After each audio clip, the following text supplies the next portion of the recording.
Mm.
All right, everybody. Welcome to the Route Consultant Weekly Webinar. For those of you here for the first time, my name is Josh Gregory. I'm the Vice President of Education here at Route Consultant.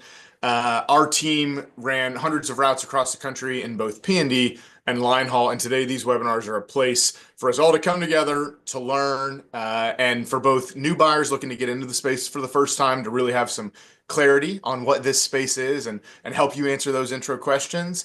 And also for contractors who've been in the space for years, decades, we still want this to be a place where we can come together, talk about the things that are happening in the industry, the changes that are happening, ask questions, and find solutions together. For all of our regular attendees, welcome back. If you're here every week, we're always happy to have you. And everybody either watching live or watching after the fact on YouTube, we're always happy to have you. Importantly, for today, there will always be content and there will always be questions at the end.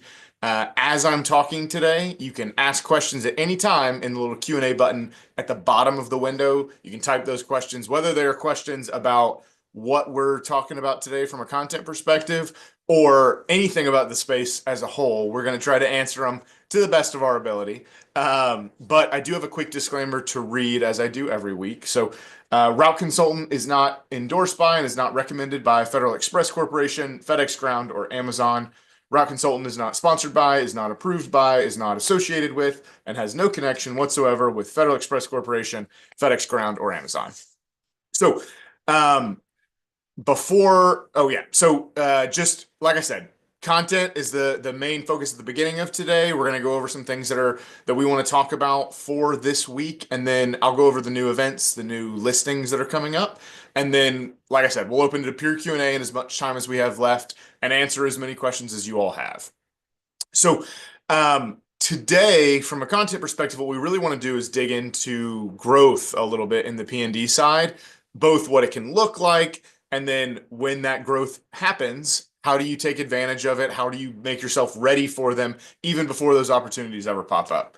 So, Amy and Dave, I see you there. You are always here to provide this expertise and help us in this space. So, why don't you say hello and we'll get started? Hi, I'm Dave Byers, president of Slicker Trucking, and we know growth. We've seen we've Yeah. seen it, so this is a good topic for us. Yep. Yeah.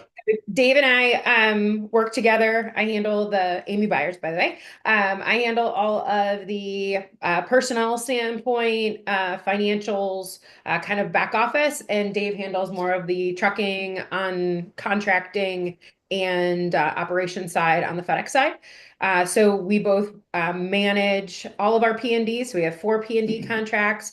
One is 7 days, one is express. We have rural, we have kind of suburbs.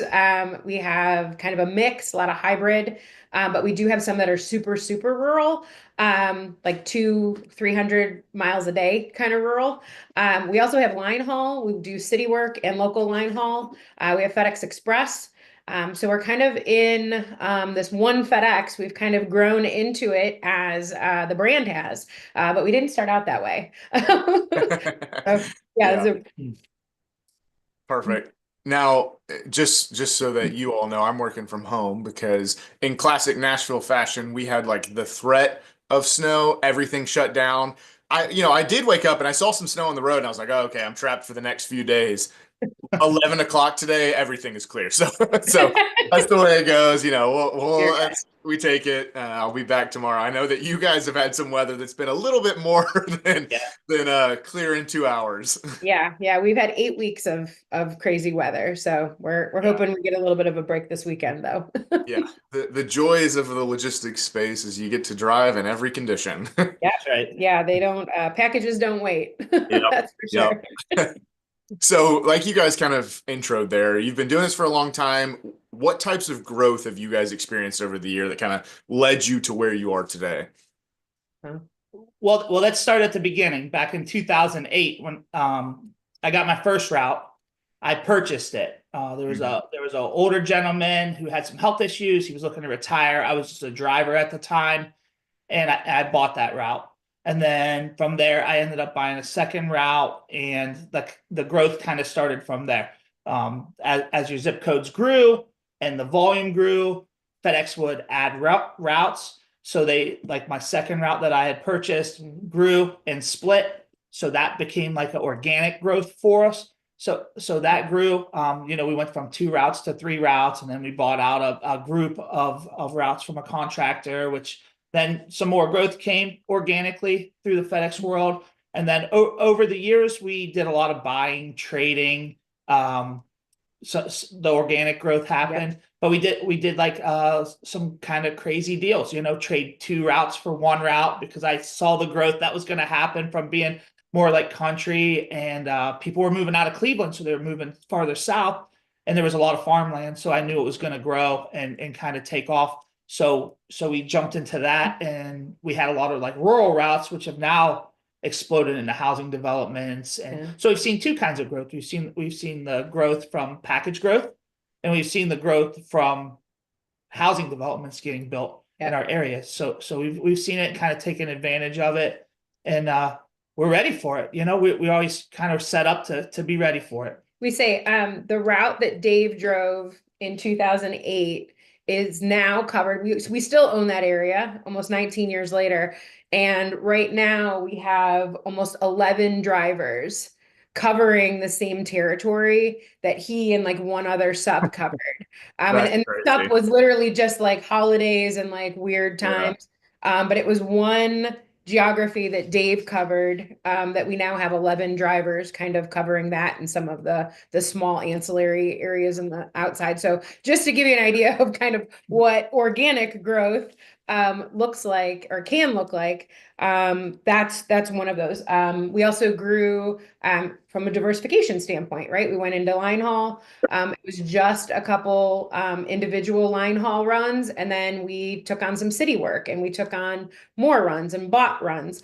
We're not opposed to buying now, but we are in a position, which we'll talk about kind of how to position yourself as we go through this. But we're in a position to grow more organically. Not that we wouldn't purchase, but it has to be, very specific growth initiative, whether it's a specific geography we want to attain, or whether it's a specific, diversification initiative. But it's going to be a more intentional buy.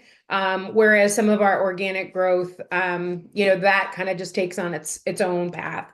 So that's kind of where we are. We used to say we're not in the buying routes business anymore, but we are. We're always open to what those doors look like. So we're never going to close the doors on something like that. Yeah, there's all kinds of ways to think about it that which I'm sure we'll get into in terms of growth and the right way to position yourself. I mean, I think from the rural perspective, it is always interesting. We don't always touch on this, but some people, when they come in for the first time, they're trying to like perfectly time population growth or model population growth. And I think on the one hand, in general, FedEx tries to account for that. Whether they do that perfectly or not, that is part of FedEx's goal, is they try to create contracts that work in any geography or population. But I think the longer you can plan, for the future, the longer you plan to be in this space, the more, taking a chance on rural, if you're thinking, oh, there might not be as much population right now, but it opens the door for population to come, like, some of those routes you were talking about. I think the longer scale your vision can be, in general, we know that there's going to be more people order more packages. They're going to keep building houses. And so if you can think about that from a long-term scale, you can often find some growth that's beyond the projections that anyone would use. And I think that's a piece that sometimes we miss in this space is the word investment. Yeah. Right. And whether you're investing in a territory, you're investing in a division, you're investing in a specific terminal. But to make sure that there's a plan, like, why are we doing things? Are you just doing it willy-nilly because a route came up and I'm going to throw my hat in the ring? Or is there an intentional plan behind, kind of what you're doing and why? Yeah. So let's talk about that. Like, over the course of your years, has growth always been a plan, or sometimes is it just kind of the opportunity's there and you take it? So it hasn't always been, I mean, you can't plan, especially in this space. It's hard to plan for it, but It's been our business strategy. but it's a strategy, right? So there have been times in our 18, 19 years that we've said we got to pump the brakes, whether it was growing pains or just a shift in economy, fuel's up, things are a little bit tighter. So there's just things that we would pause on growth strategy and focus on streamlining, or maybe there was a new process when we had all the technology influx, the safety technology or the CT training. Like, there's certain things that have gotten in the way over time where we've just kind of pumped the brakes on growth. But we try to make growth a strategy. And when we do that, the things that, and I made a couple notes, the things that we focus on is why we want to grow. Okay, so is it to give, to expand into a new territory?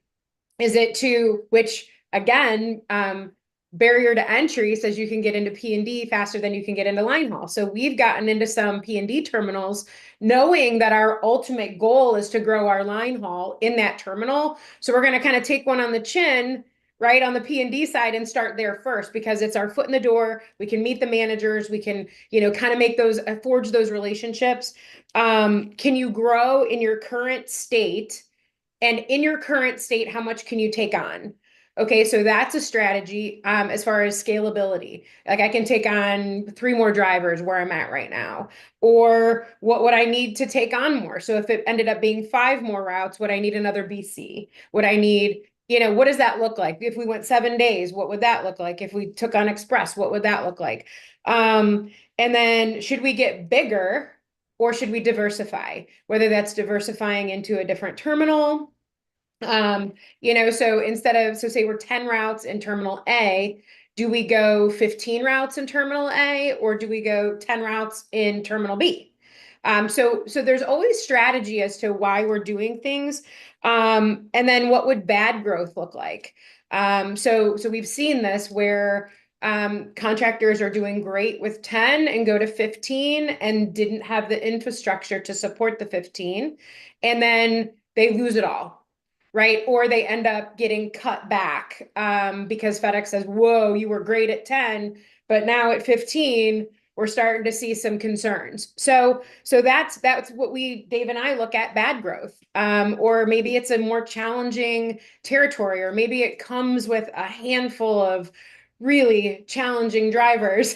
There could be a lot of reasons, or maybe the terminal is just not set up for success in that particular, growth. Maybe there's a lot of contracts that are turning over. So it's just not a safe space to be, a stable, safe place to be. How about the most important growth? We did like contingency somewhere. Oh yeah. And we end up just landing there, right? We do contingency. We run pretty heavy with our drivers there, and we get, we're kind of chugging, and we start to like it. We enjoy the staff, and we enjoy the employees there. The employees are happy with the areas, and it just kind of becomes growth from that. So that's another strategy, whether it's a DCA contract, which is a contingency contract, or whether you're just doing contingency on a current contract. Or maybe you want to consider taking on a fire sale. Whether that's a failing contract and it's a gift, right? A free open CSA, or whether it truly is like a fire sale. So maybe you're buying the trucks. But there's a strategy, right? It shouldn't just be taking on more chaos. You should have a little bit of infrastructure and plan behind. Again, that why comes into plan, right?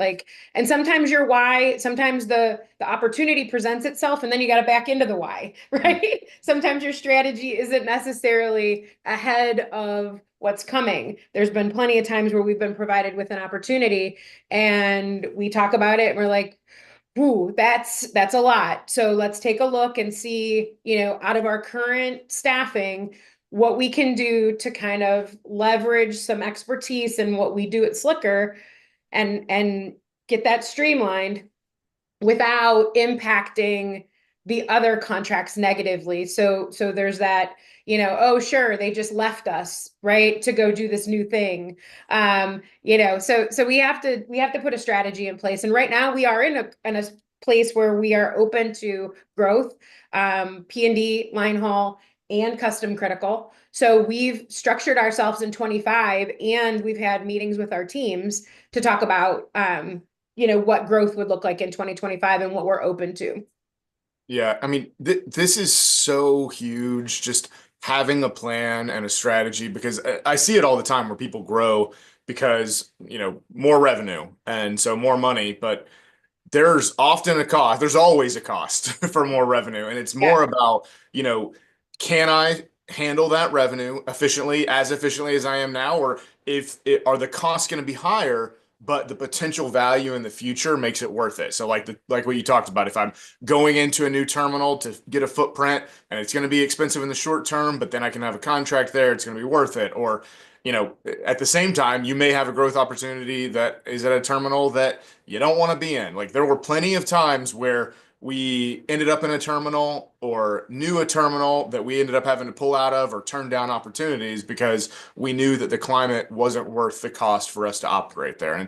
And having a strategy and knowing, the costs and the benefits of each opportunity, but also knowing what your team can handle and not just throwing more and more at them till everything burns down, is so important when it comes to growth.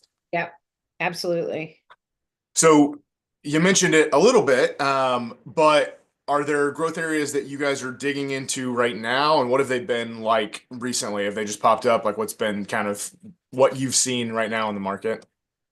Well, FedEx Express, that's kind of coming across the board for us. So they're redistricting some of the zip codes and how your structure is. So we're prepared for that kind of growth. Whether it's we also could lose some, area that we have now. But we're hoping for the growth side of it.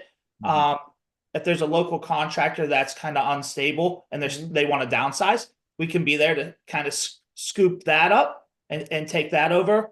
And then there's open CSAs that are happening still around.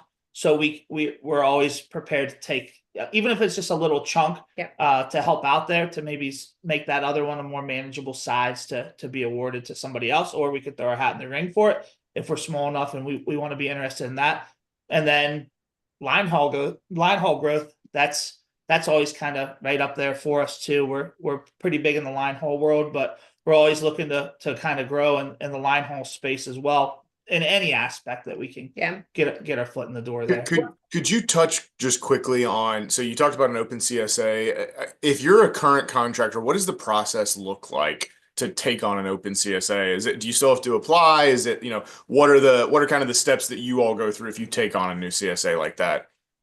Yeah, if we're interested in it, then we apply through the website just like everyone else, and we submit our RFI and say, hey, we're interested in this, and in any aspect of it. We'll be interested in the whole thing, or we're interested in a chunk of it, or we would be interested sometimes in there's this. two and you apply for both. Sometimes we're already in a split zip code, so we'll say, hey, we're interested in the rest of the zip code to make it actually complete zip code. For us, we're interested in that because it helps us with our kind of structuring on the routing and kind of configuring of the routes and things like that. So that's been pretty helpful for us. Yeah. But once you show interest, then it sparks a conversation with the terminal, and they'll say like, hey, we didn't even know you were interested in this. Would you take the rest of that zip code and maybe this other one that's a little smaller? Or they kind of tell you their ideas and what they think, see if you're interested in it or can handle the capacity of it. Yeah. Right now we have a contract that they want to service Express, but the terminal that it is located in is not an Express terminal. So they're redistricting, they're moving that whole zip code over to our Express terminal. And then we will grow by those zip codes, which is fantastic. And that's one that we've kind of been waiting for. When we talk about, kind of taking one on the chin, we took a smaller contract and it's been 3 years. I mean, break even to profitable, great, right? It's we always say it's all the big pie, right? It's a small piece of the big pie. Sum of all parts is what you'll hear me say a lot. But now we're starting to see, it was a little bit of an investment on our side to kind of grow that, and now the growth is coming. So it's all about, positioning, and, our culture across the board at Slicker is to say yes to our customer.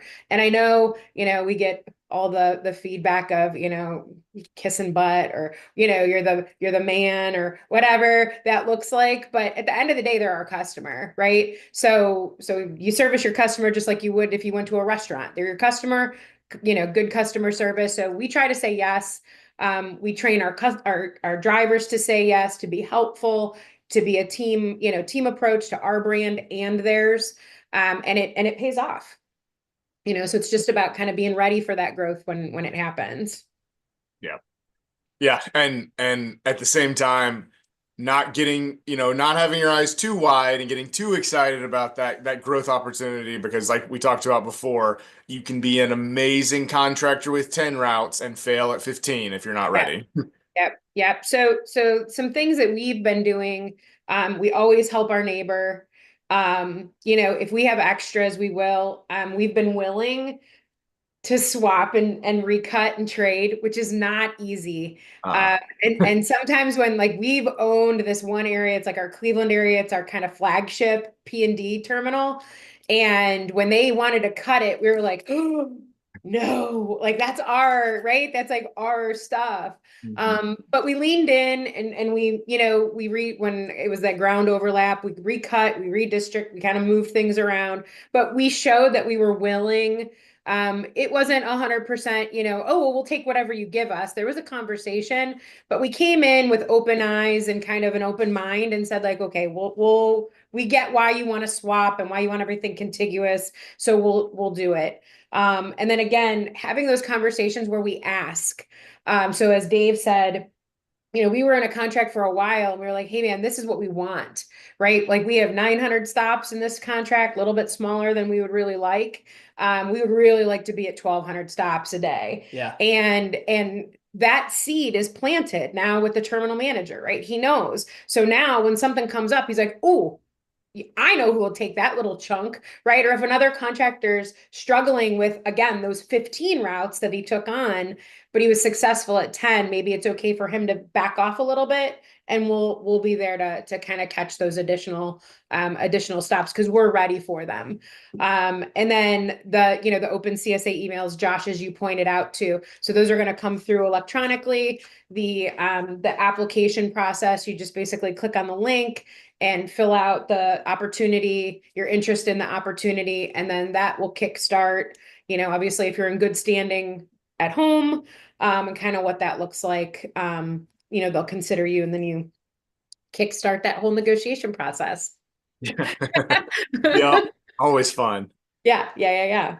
So Perfect. Yeah. So I think you've hit it a couple of times, but what was kind of the strategy to keep Slicker positioned for growth? And, if you're not one of the contractors right now that FedEx is awarding everything to, how do you kind of restructure or get recognized by a terminal? Well, current service, and your medals is Yeah, definitely going to open some eyes, right? kind of the bare minimum of it now. Yeah. Yeah, just think about it like you would think about your own employees. You're not going to give a driver a bigger truck or more area or more responsibility with pickups or an industrial area if they're not doing 100% of what you're asking them to do now. So growth area is like a promotion, right? In any other industry that you would work with, growth would be a promotion. If they're giving you more area, if they're giving you more opportunities, that's a promotion. That's saying, hey man, you're doing really good and we want to reward you with this new growth opportunity. And we think you can help us be successful in an area that maybe they're currently failing or that we repurposed and now it's open. So I think right, your current contract standing, relationships with your terminal manager, they're kind of the ones that are pulling the strings behind the curtain. So you can tell them off and see how, right, what they say, you can get more flies with honey than you do with vinegar. Willing and prepared. So if you are seeing an opportunity, and Dave brings these to me all the time, he'll come in and he'll say, hey, this is looking like it might be struggling. Can you hire a few people? Because I feel like this opportunity is going to open up for us. So to be willing and prepared to help, staff up, have conversations with your management. So whether that means that your strong guys go and help that area and your managers stay back and run those local areas, or whether you send your managers and some of your stronger drivers kind of handle the dispatch in the morning, or whether you go in and dispatch while your managers are going kind of seeking out these new opportunities. But willing and prepared to help is, I think, the big one.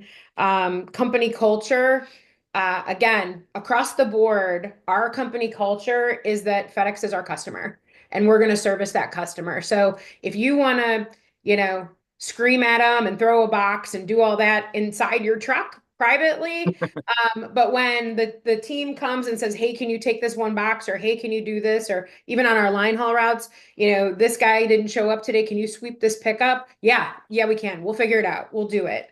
And so I think, but having a company culture that breeds that, not just me and Dave, right? It has to go all the way down to the bottom, and it has to go all the way to that first new driver. So I think that's part of that culture. And then have your house in order. And you'll hear me say that. I use that with my kids. I use it with my drivers. Like, you want to come to me for a raise? Have your house in order, right? I don't want, when I start digging, you ask me for a raise, I'm gonna start digging. Your service isn't great. Your attendance isn't great. You're missing pickup windows. Like, have your house in order when you want to come to me and ask me for more. So same thing is, make sure your house is in order. So it's kind of a funny little last minute thing, but it really is, it may be the most important one on the list. Yeah, and we'll come back to that one in just a second, but I think I just want to come back to the relationship with the terminal and having FedEx as the customer. I think there is often the feeling that, they're unreasonable demands or a certain terminal manager or certain personnel that they're the way they're handling the situation is, so unfair that, they deserve righteous rage. And they may, but like the way Yeah. that you should think about it, they are your customer. And if you think about it like a restaurant, if you've got a customer that is a problem, that is demanding a lot of things, that you have a lot of issues with, and you're running a normal restaurant, you can kick that client out and that, kick that customer out, no harm, no foul. But we're running a restaurant where that is the only person that comes in. They're going to come in every day. And so if you yell at them today, you're going to see them tomorrow. So if Yeah. it is something where there are conversations that can be had and you may have disagreements, you may be screaming in the kitchen later. But at the end of the day, you do need to at least listen to what they're saying and try to find a way forward to make sure that your business is successful, regardless of what, that customer is saying. You've still got to be successful and take into account what they're bringing to attention. Yeah. So There's still a respectful way to disagree. yeah. And that's Yes. okay. You're allowed to not be agreeable all the time, but as long as you're respectful about it, Yeah. it goes a far way. And then even if it doesn't, like it's a little sticky, circle back around to it. Give it a little time, or even the next day, circle back around and say, hey, I thought about it. Maybe it wasn't handled the right way, or maybe I didn't agree, but here's why. And just kind of talk through it. And if you do that, it usually seems to just be fine. Yeah. And we have I feel like we have great working relationships with all of I our was just going to say that. all of our So terminals. we hear quite a bit that, this terminal manager is difficult and this terminal manager is tough and they won't let me do this and they won't let me do that. Like, I mean, I know we're not, we're multi-state, but we're not spread around. So we're pretty, dense in the Northeast Ohio and Pennsylvania areas. But we have, 7 different terminals now, going on 8 different terminals that we have line haul, custom critical, and P&D presence in. So we have a lot of our hands in a lot of different relationships. Nighttime line haul, right? Plus daytime P&D relationships. So split shifts, split divisions, and we have a great relationship with every single one. Not easy. Okay. Not people I'm gonna maybe go out to dinner with. Right. I wouldn't call them friends, but I would say that we've established over the years a really respectful relationship with every single person. And we've had our discussions, we've had frustrating conversations, we've had this doesn't make sense, or this is BS. We've gone those conversations. They're not lost on us. And we're not just here to be the yes man all the time in conversations, but there is that type of relationship has opened up a platform for us, whatever pain in the butt they might think we are or not. But it has opened up a platform where we can actually have these really honest, deeper conversations with our territory managers and allow them to see it's not just about us and me telling you that it's unfair. It's about me wanting to grow and sharing those goals with them to say, hey, I'm at 900 stops. I really need to be at 1,200. I could bring on a second manager at that point. We'd have 15 routes instead of 10 routes. I really need the stops in order to become more successful in this terminal and service you better. And then they kind of meet you where you're at. So it's kind of a cool, so it's not, I don't think I just fell on a chance of luck that the terminals that we deal with and the people that we deal with are just, oddly nice across the board. I think it's been a strategy and a discipline on how Dave and I talk to our only customer, right? Like you just said, I have one. Their customers are our customers, but I only have one at the end of the day. So, so to remember that, I think is key too. Yeah. And to a certain extent, part of it is just kind of learning, part of being an owner in FedEx space is kind of being a mini psychologist, or, just learning the right way to talk to certain people. You got to do it with all your employees, and terminal managers are another set of personalities you got to learn how to talk to in different ways, because some things work for some and not for others, but it's your customer. So you got to figure out the right way to communicate to keep those doors open. You got it. So one of the things you mentioned there at the end was making sure your house is in order. And can you dive a little bit more into that one? And has that changed over time? Has that been, the same mantra and it's always looked exactly the same way? or has it gotten easier as you've gotten larger? So our house in order, that's home base, right? That's our biggest contract. That's our where we started. We always make sure that's covered. Make sure it's under control, staffed, managed, trucks in order, maintenance is all, that has to be taken care of before we can go help anywhere else. So if that's struggling with staffing or maintenance on trucks, or even something as small as scanners. If we're short on scanners, we can't go somewhere else without scanners. So we always focus on the home base, take care of home base first, and then we can look to see where else we can go. We like I just said, staffing. The staffing is a big issue. We have to have staffing. We have to have enough staff that we can send some of those drivers somewhere else. They also have to be in the right headspace. They have to be in the right headspace. Yeah. They have to have the right kind of attendance to be able to go. And we have to have attendance at home so that we can send the reliable other drivers out into the other areas. So, and we have to manage to that. So we have to make sure that, kind of watch the trends and see what happens. Yeah. And then we have to worry about the driver's capacity and what the driver can handle on a daily basis. We can't send someone to help in contingency and just blow their doors off where they can't handle the volume. So that's a conversation that has to be had. So those are kind of before Dave even starts. So we split it. Yeah. Right. So when somebody wants to come to us with an opportunity, we sit down and he has one train of thought, right? Like, who's going to do it? Do we have the trucks? Who's going to do it? Are we going to be able to do this? Who are you going to send? And how are we looking at home? Like, what does that look like? Are we having call-offs? Are we going through an economic season where, people are, are we having some turnover? Like, what does that look like? And it's always a different terminal. I always say we have four P&D terminals and one's always struggling with something. Luckily, not all of them are at the same time ever.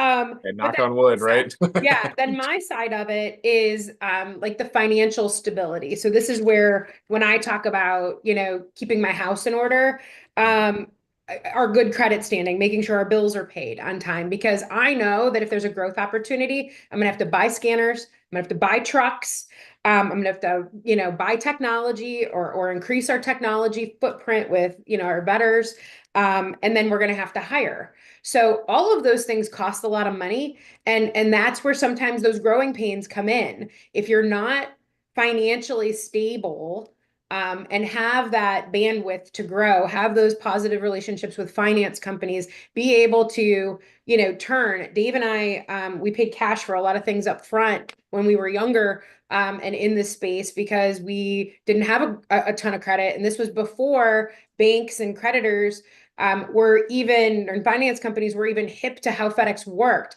Like, we came in 2008 with a settlement and they're like, wait a second, what? You get paid, but it's not yours. So like, this could just go away at any time. And you think we're going to lend you money? No way. Right. So it took a long time for us to establish this credit and this pattern of bill paying and paying your people on time and just being in a really financial stable place where if I need to go buy 5 trucks, I called 3 vendors, I get 5 trucks, they'll be here in a week. So those are things, and scanners, just to be able to go and buy those or finance them if you need. Online home, my gosh, the ELDs are the Omnitrax units. I mean, they're $1,000 or $2,000 a piece. Same thing with the scanners, right? You're buying scanners and iPads and all the things. So it can get pretty expensive. A strong infrastructure is another one of the housekeeping items that I talk about, or keeping your house clean. Make sure your management remains professional. Make sure that you have those relationships with your professional service vendors. So your workers' comp, your HR. Are you growing into another state? So we have a terminal that crosses over into a different state, and that requires different workers' comp. So are you, do you have the infrastructure to grow in that regard? Are you even thinking of these things when you're telling FedEx, yes, I'm ready to grow? Like, do you even have these things on your radar? So, keeping your house clean in that regard. We have professional vendors that I just send an email and say, hey, this is what we're thinking. They're like, okay, this is what you need to put in place. So trusting those vendors. And then, are you going to need additional management? And are there candidates in your staffing pool that you can then provide some growth opportunities for them? Risk management is an area of kind of keeping your house clean. So how big are you going to get? What kind of territory is it? What kind of coverage are you going to have? What's your tenure currently looking like? And if you're going to send people down there, do they have PTO? So do you need a vacation driver? And benefits. So like, are you now getting big? So understanding growth impact as far as what that looks like as far as benefits. Like, are you above 50 people now? Is this going to throw you over the edge to where you're now going to have to offer benefits, or where you're going to be in a different category of safety and these things, even safety at FedEx? So does it put you in an XL status where you're held to some other, right, criteria? So all of these things are housekeeping that when FedEx comes to you and you're like, hey, you want 200 more stops? You're like, heck yeah, I do. And then you're like, oh, wait. I didn't think about all this. And then, obviously negotiations and renegotiations. I always say renegotiations is harder than negotiations in a new area, because renegotiations, you're already vested. You already have the trucks, you have relationships with people, you're already, you have all this money tied up. So it's harder to just say, peace out, right? So you got to work a little bit harder to make it work. But understanding that growth may not be a one-to-one relationship with the current contract value that you have. Whether that is seeing a smaller net because you put more layers in. So people ask that net take question to Dave and I all the time. Like, well, what's your net? And I'm like, well, listen, my net would be a lot higher if Dave and I decided to go to the terminals every day and run the terminal ourselves as BCs. And you're going to see that as well. We're 2-3 steps removed from being a BC, right? Because we have this bigger footprint. So we have the ability to put more layers in. So our net percentage as a number is smaller, but that financial result of that net percentage is bigger because our sum of all parts is bigger. So a smaller percentage is still more. So sometimes you have to think about that instead of going in and saying like, hey, I need to be at 17%, or I need to be whatever number that is in your head that you want to be at. That number may need to shift a little bit, because you can, maybe scale up some resources. The same manager can manage the new area and the other area. So just think about kind of that one-to-one relationship. You also may need to make a little bit of an investment in your new growth area. So as we talked, one of our areas that had that 900 stops, that's now kind of turning into such a big contract. We're super excited about what that's going to look like. But it didn't happen overnight. This was a long term. We have line haul in that terminal. So this was a growth strategy for Dave and I. And we kind of, like I said, we service that area. The terminal manager is super happy that we're there on a P&D standpoint. So we service them on line haul, we service them on P&D, and now they're rewarding us with this growth opportunity because we've kind of been there for them the whole time. It's a promotion, right? So that's kind of the cool thing. And then, again, you're going to have more overhead, but it's still going to be more money. So just to kind of keep track of, when you go into these negotiations or renegotiations, that it's not a one-to-one relationship that you have with your current contract. It may look a little bit different. So again, that net percent might drop a little bit, or maybe it goes up. If you take on some rural, you have some leverage. I love rural areas on my hybrid contracts because, it's a very unique area to service. So you can really kind of leverage those pain points. So that's a positive. So again, it's not easy, but when Dave and I see things about having our house in order, we definitely look at things differently. But that's what kind of makes the relationship successful, because it's not just one lens. We look at those things, all the different aspects of growth. Yeah. Yeah, I think, at the end of the day, that's what's important is if you're in the P&D space right now, there are growth opportunities, whether it's coming from Express, open CSAs, or just the organic growth that's there, but none of it works if you're not ready for it. If you don't have the right plan in place and the strategy for how and why you want to grow, and more importantly, that you know your baseline, that you have your house in order so that you know what you've got and so that you can accurately decide if it's the right opportunity or not. So lots of tips here, lots of information for if you're trying to figure out if this is the right, what's the right mindset, what's the right way to grow and build that plan. So if you are a current contractor or you're new and you're trying to think through these things in advance, as you should, and you're having questions beyond what we've talked about here, if you put it in the Q&A, we'll be able to answer it in just a second. But I'm very aware that some of these conversations are much more nuanced than just, Yeah. a question where we have to really dig into specific numbers and help you. So we're always happy to do that. Reach out to our team at info@routeconsultant.com, and we can set up those conversations for anyone who has those really specific things that they want to talk through. So that's where I'll leave that for there. I've got some new events and inventory to go through, and then we will get to Q&A in just a second. So while I'm going through these, great opportunity to type any questions that you may have into the Q&A button at the bottom, and I will get through it in just a second. So new listings this week. We have a whole spread, P&D, Amazon bread, and waste listings this week. So P&D, we've got one out of Michigan, 13 routes at 1.1 million. This has 15 employees, 18 trucks, and a manager, and it's a really low mileage operation in Michigan. Next one's out of Indiana. It is 8 P&D routes at $760,000, 12 employees, 13 trucks, and a manager.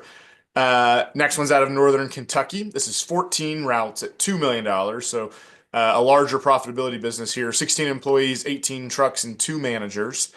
And then the last one on the FedEx side is out of North Carolina. Really big operation here, 33 routes at 4.5 million, 42 employees, 50 trucks, and 3 managers. So if you're looking to get in big or make a growth step, that's a big opportunity, and make sure you know what you're getting into is what we would say here. Amazon, we've got a few new ones this week. One out of Texas. It's 18 to 24 routes at $500,000. 59 employees, 26 trucks, 4 managers. The Amazon model is going to look a little bit different when you're comparing employees, trucks, and managers in the way that this is structured. South Florida averages between 28 and 32 routes at just over $1 million. This has 82 employees, 39 trucks, and 8 managers. And then we got one out of North Carolina, 27 to 33 routes at just over $1 million, 70 employees, 42 trucks, and 5 managers. And then the last one for Amazon is out of Pennsylvania. It's 25 routes at $550,000, 66 employees, 30 trucks, and a manager. 2 new bread routes this week. One out of Pennsylvania. It's a Flowers route at $206,000, and we've got a North Carolina bread route at $150,000. And then the last one is a waste management route for $500,000 in Pennsylvania. 2 employees and a truck on that one. So we got waste in Pennsylvania. We got bread in Pennsylvania and North Carolina. Amazon in Pennsylvania, North Carolina, Florida, and Texas, and then P&D in North Carolina, Kentucky, Indiana, and Michigan. So if you're interested in any of those, all on our website, we can give you a lot more details than what I gave you here. Reach out to us and we can give you all of those, all that information, all the financials if you're ready to hear more about any of those. A quick announcement, next event we have coming up is a happy hour in San Jose next week. So if you are on the West Coast, completely free to attend. We're actually going to have Tim Goff there, who's runs My Ground Force, which is a really cool back office software on the line haul side. So he'll be speaking and talking a little bit about that platform and how to optimize your business on the line haul side. So completely free to attend if you're out on the West Coast. Free food, free drink, free networking. So if you're in that area, you can register now. It's from 5 to 8 p.m. next Tuesday. Okay, so that's it for events and listings. So let's jump to the questions. So I saw that one that came in earlier from the YouTube live stream. So let's just talk a little bit about this, about the ground versus express integration and what that kind of is continuing to look like. I think it's still a developing story. So the question here was, is ground taking all of express or vice versa? And I would still say that what's been communicated and what we've seen in the vast majority of areas is that ground is taking the express volume into their network, but there are select markets, and it's kind of, we don't know the exact scale. It seems pretty concentrated in very small pockets from what we've seen where express is taking some of the ground. But the way that FedEx has communicated in what they have communicated is that the intention is for Ground to continue to take the express volume for the most part. And Amy, Dave, I don't know if you've seen anything different there. The from what you just nailed it right on. From what we've seen, we've absorbed some of the express volume. So there is the strategy we have seen. I mean, obviously, that question came from somebody who had a territory that was changed. But if they're talking about 2.0, FedEx Ground 2.0 is Express integrating into our network, where there are some other changes and decisions being made. The FedEx 2.0 program is that integration into what we're getting. So that's more volume for us, not the other way around. But there are, like you said, there are small pockets that they're, kind of changing things. Yeah, and it's a continuing story, but from everything that they've basically communicated, that's the goal. And if you think about it, the way for FedEx to be able to take all of the Ground volume into the Express network would break FedEx.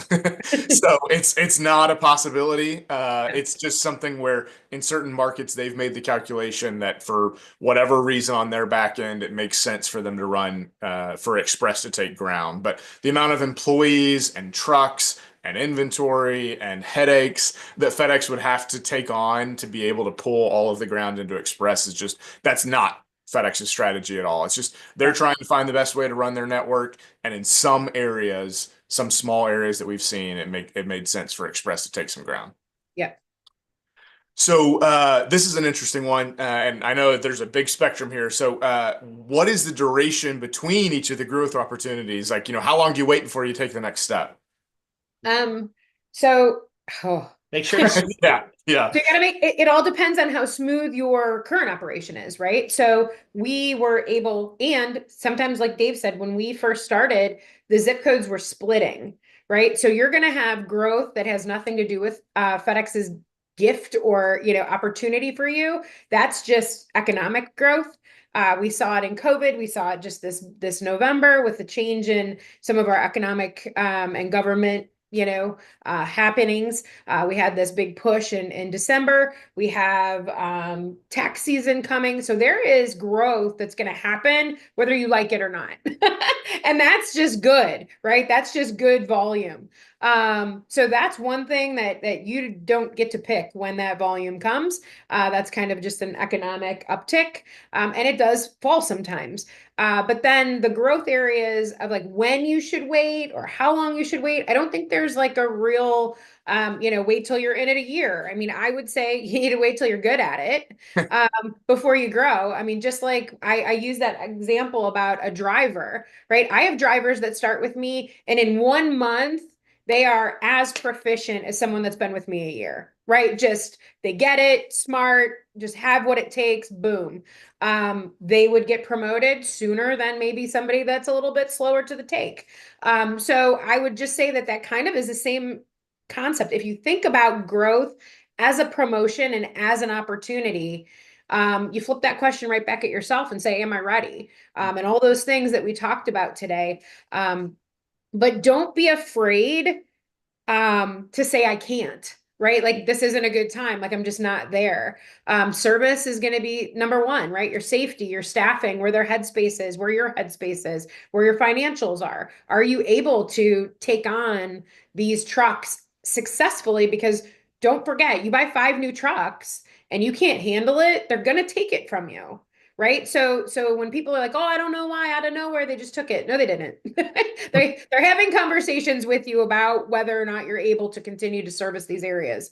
So you have to go in there knowing that it's going to be a little bit of painful. They call it growing pains for a reason. You're going to have to put the effort in. You're going to have to be there. You're going to have to handhold your managers again through this growth cycle until that stables out. So, we've gotten into contracts.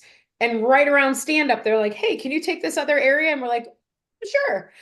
Because we're already hiring and we're already moving and shaking. So it was an easy take on, right? And it actually allowed us to cut routes and make things a little bit more efficient by taking on those extra stops. There's been times where we've been offered a whole CSA and we just have not been in a position. It just isn't the right it would be bad growth at that time. We'd be robbing Peter to pay Paul, and it just wouldn't work out for us. So I don't think there's a duration. If you think you're ready for it, or the financials, make sure you know those things though. Again, it's that scalable. Can I take on 200 more stops with the current staff that I have? Is it going to make everybody a little bit more profitable? If I recut it and grow and it becomes better, then that's an almost immediate, easy take. And sometimes, even if your house isn't in order, and you're struggling, sometimes growth can help that, because you can put another manager in place. So if your contract isn't successful because you're strained personally as an AO, or as a BC manager, because you need another manager, you need more stops in order to hire another manager to be able to spread out some of that investment, that overhead. So it's not just 100% like make sure everything's good, but if it's not good, make sure you understand why it's not good, and that it can get good if you grow a little bit. So again, that's a little one-off, but again, understanding your strategy, but I don't think there's a rule to when the right time is. It's definitely, a per person type of situation. Yeah, and FedEx isn't going to say like you can't grow. You added a territory, so you can't grow. On the flip side, though, if you added a territory and you're failing, they might say you can't grow anymore. Yeah. But there's no hard and fast rule on the FedEx end of like only one acquisition per quarter. Like that doesn't exist. But because I know some people who have grown explosively right from the beginning. They went from 3 line haul runs to 18 really quickly. And that's great. They exploded their equity, and I know some who did really well doing that, and I know some people who exploded like that and really didn't do well. So I think another thing that we didn't really talk about is there's there's a cost to growth in terms of all the things we've talked about, but in the FedEx space in particular, we have one customer. If you take on a growth opportunity that doesn't work out, and you're just like, well, I'll just abandon that and go back to my old one, you've added to your brand, and your brand with FedEx now sees that as, they didn't work out in that terminal. So you're still working with the one customer. And so failed growth opportunities can have implications for all of your contracts. It doesn't mean you're going to lose all your contracts, but it affects how FedEx sees you in the long run. And that is a cost that is important to calculate when you're thinking about the risks of a growth opportunity. Absolutely. That's that bad growth that we talked about for Yeah. sure. Yeah. Now, just I guess as a quick last question. So when you all think about, debt when it comes to the business, do you avoid debt? Is there any kind of percentage that you target? Like, what's kind of an overall strategy when it comes to how much debt you bring on as you're growing? So, well, first of all, this question is like of each terminal, which is that's too hard. Your overall strategy is what I'm going for here. Yeah. Yeah. I can hit real quick on a immediate truck strategy. If we are awarded routes in a new terminal, we won't go buy all brand new trucks for that new terminal, because you have to staff that terminal. So you're going to have a lot of new drivers, and it's statistically shown that new drivers have accidents.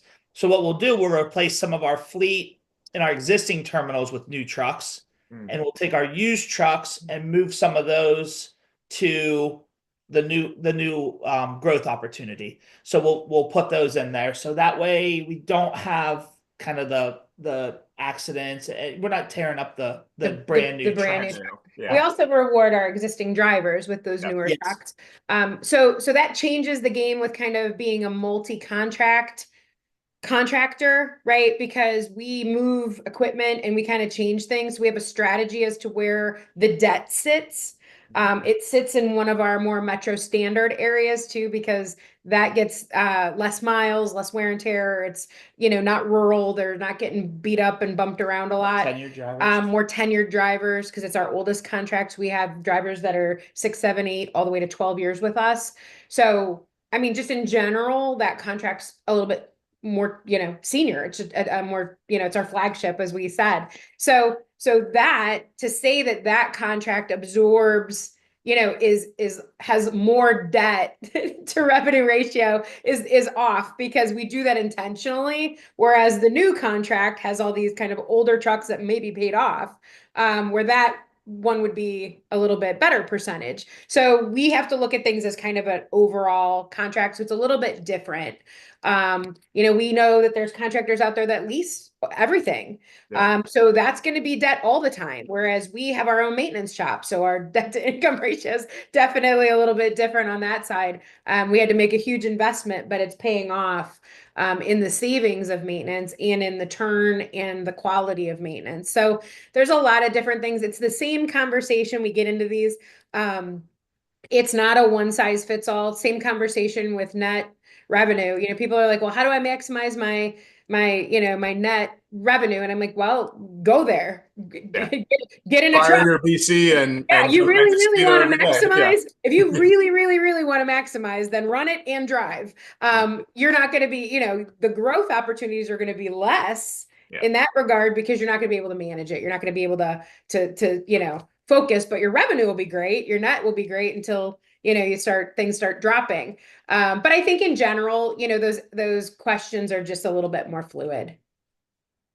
Got it. Perfect. So I saw this question. I don't know if you have any, I don't really know if we have any kind of insight into any specific areas, but there was a question from YouTube just on, do we think Chicago or New York, how those will transition or how that's going to work in ground versus express? I don't have any specific insight into those markets. I don't know if you've heard anything there. Yeah, No. I know that Cleveland market, our Metro Standard market, is one that they're just not talking about right now. So the ones that we're seeing are kind of our smaller terminals, little, not super, super rural, because it is difficult to get even those express packages serviced and waiting for a plane and then having to drive 2 hours. You're never going to hit a 10:30. So it's just a little bit of a different model and you're very, very rural. And then it's also a different model and you're very, very urban, or your downtown areas or industrial areas. But it seems like it's more of these smaller terminal hybrids that they're moving first. So I think, that's probably the best, most honest question I can have. I don't have an answer, and FedEx has not been transparent about anything else. I just know based on the 4 contracts that we own, the one is a smaller terminal with a mix of hybrid and city, and our second smaller terminal that is a mix of hybrid, hybrid mix of city and urban, or city and rural. That one's next. So what I'm seeing is they're not touching my rural contract and they're not touching my Metro Standard contract. So I'm kind of making some assumptions just based on what we're seeing firsthand. But if they're not, if they're not touching Cleveland, they're not touching Chicago or New York right now. Perfect. Yeah. All right. Well, that's all the questions and that's all our time. So Awesome. Thanks, guys. thank you for being here and everybody who's watching live on YouTube or watching later or on the Zoom. Thank you all for being here and we will